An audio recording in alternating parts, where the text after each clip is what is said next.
Yaorana et bienvenue sur Jurismana. Aujourd'hui nous allons rapidement présenter la notion de couvre-feu. Anciennement, le couvre-feu était compris comme une sonnerie qui donnait l'avertissement d'éteindre les lumières et de ne plus sortir de chez soi.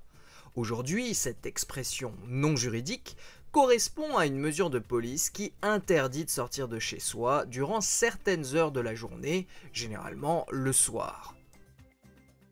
Cette mesure restrictive de liberté est généralement exceptionnelle et limitativement utilisée, à l'instar des décrets du 8 novembre 2005 où le ministre de l'Intérieur, faisant application de la loi du 3 avril 1955, anciennement utilisée pour la guerre d'Algérie, avait permis au préfet de disposer de compétences renforcées pour assurer le maintien de l'ordre, dont la possibilité d'imposer un couvre-feu pour prévenir les violences urbaines qui ont éclaté à l'époque dans certaines banlieues.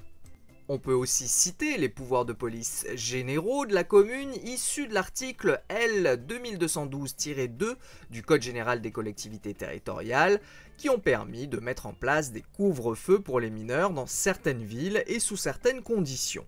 Bien évidemment, la crise sanitaire du Covid-19 a quant à elle généralisé l'utilisation de ce mécanisme de manière totalement inédite dans le système juridique français. En tout état de cause, pour être légale, toute mesure de police administrative, à l'instar du couvre-feu, doit trouver le bon équilibre.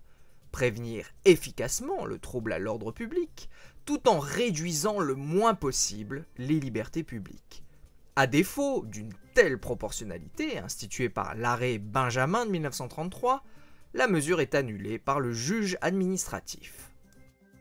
Le couvre-feu porte ainsi principalement atteinte à la liberté à valeur constitutionnelle d'aller et venir, mais a fortiori et par effet boule de neige à d'autres libertés individuelles, telles que la liberté du commerce et de l'industrie par exemple. C'est pour cela que le juge administratif, quasi systématiquement saisi pour la mise en place de couvre-feu, rappelle souvent qu'une telle mesure, qui par nature porte atteinte à la liberté personnelle, doit être nécessaire, adaptée et proportionnée à l'objectif poursuivi. Et voilà, nous en avons terminé avec cette présentation très rapide du couvre-feu. Merci à tous et à très bientôt sur Jurismana. Parhayane!